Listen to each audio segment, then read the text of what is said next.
سلام دوستان، به کانال ذهن خلاق و شاد خوش آمدید.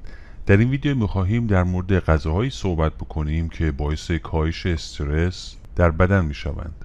متخصصان تغذیه با بیان اینکه کنترل استرس ابزاری قدرتمند برای ارتقای سلامت رژیم غذایی مناسب رو راهی مؤثر در کنترل استرس عنوان کردند. یک رژیم غذایی درست مبتنی بر 3 اصل مهم: 1. تعادل، 2. تنوع و 3. میان روی در دریافت گروه‌های غذایی مختلفه.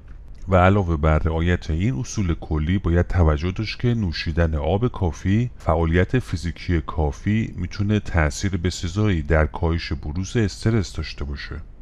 همچنین دریافت منابع غذایی حاوی ویتامین‌های B12 و B6 و فولاد و همینطور پرهیز از دریافت منبع غذاهای حاوی کافئین برای کاهش استرس و اضطراب مهمه.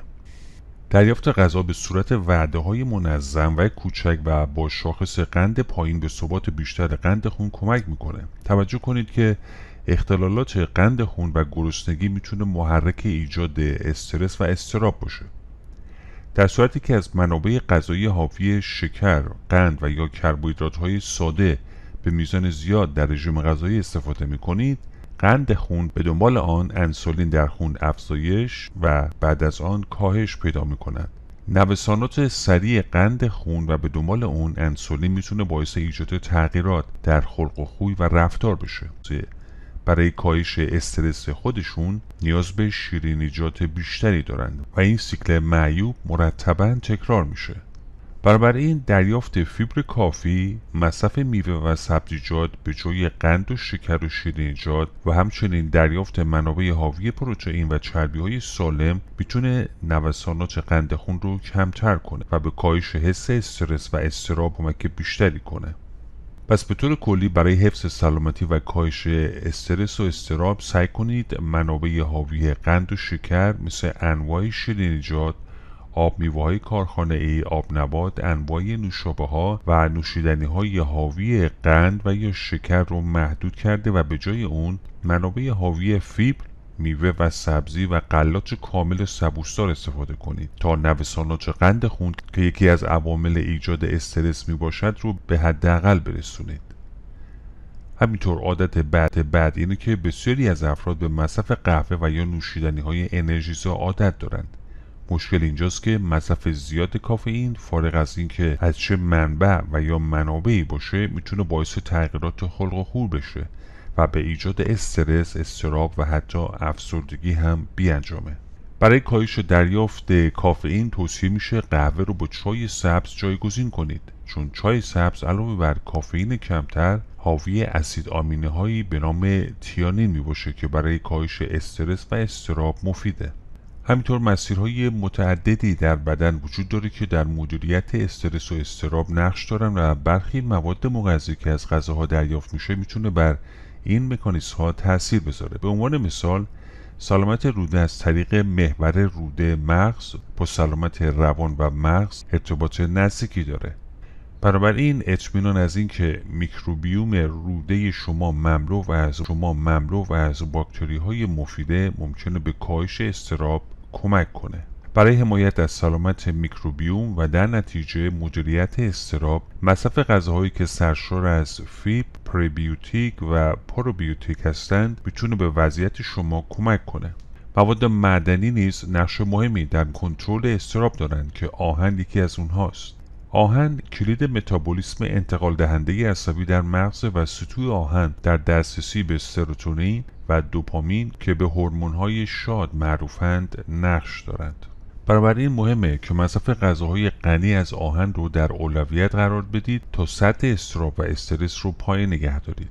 در حالی که گوشت قرمز به طور گسترده‌ای به عنوان منبع خوبی از آهن تصور میشه، ولی کاکائو شناخته شده ترین منبع گیاهی آهنه و همینطور حاوی 3 برابر چگالی آهن گوشت قرمزه.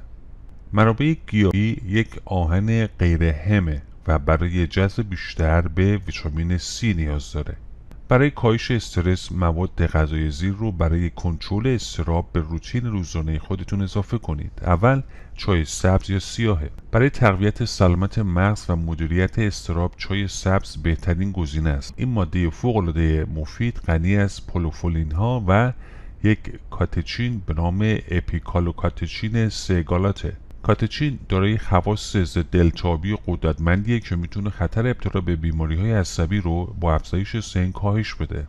چای سبز همچنین سرشار از اسید آمینه‌ای است که سطح استرس و اضطراب رو کاهش میده.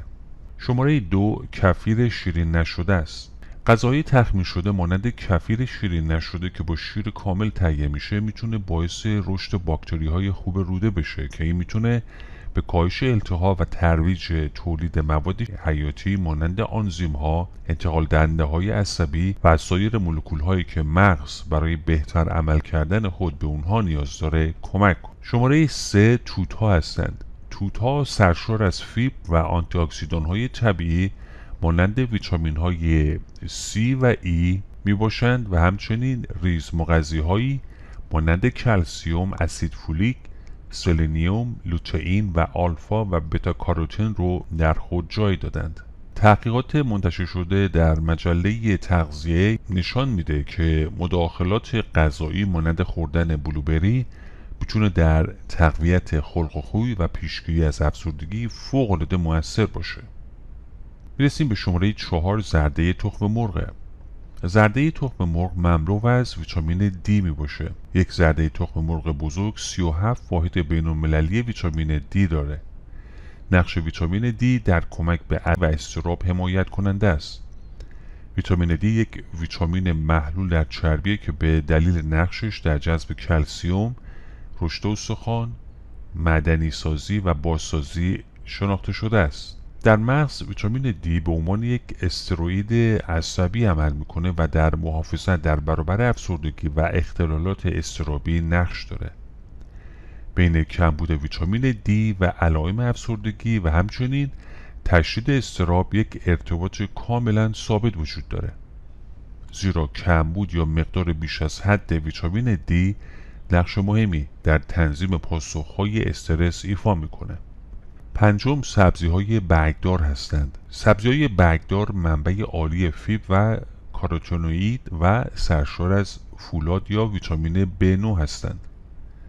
همه اینها حاوی ویتامین‌های K، C و کلسیم‌اند.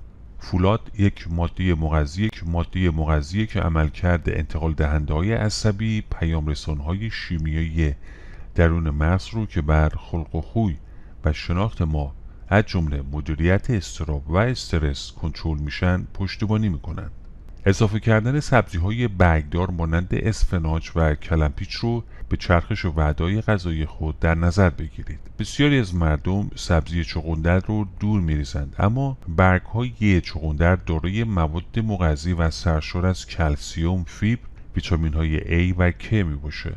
همینطور این سبزی‌ها حاوی ترکیبات کاهش دهنده استرس میباشند. همینطور برگ‌های چغندر دارای اثرات کاهش استرس و اضطراب میباشند. شماره 6 جعفریه. جعفری یکی از سبزیجاتی است که غنی از ترکیبات آنتی اکسیدانی برای خنثی کردن سموم و رادیکال‌های آزاد اکسیژن میباشه. مواد سمی موجود در بدن عامل بروز بسیاری از بیماری‌ها از جمله افسردگی و اضطرابه.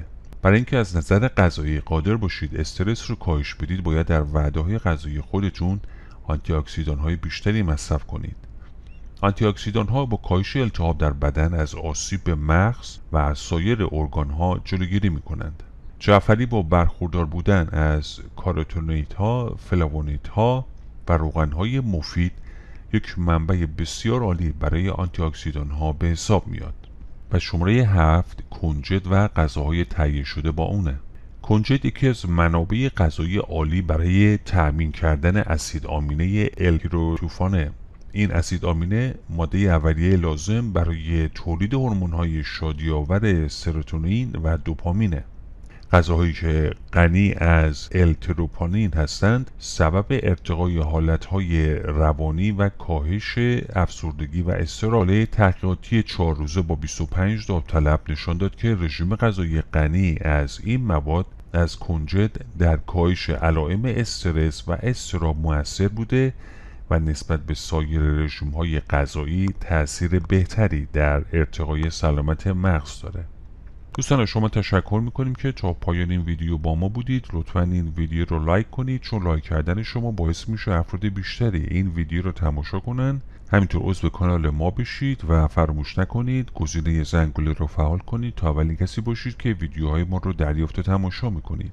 امیدواریم که همیشه شاد و سلامت باشید.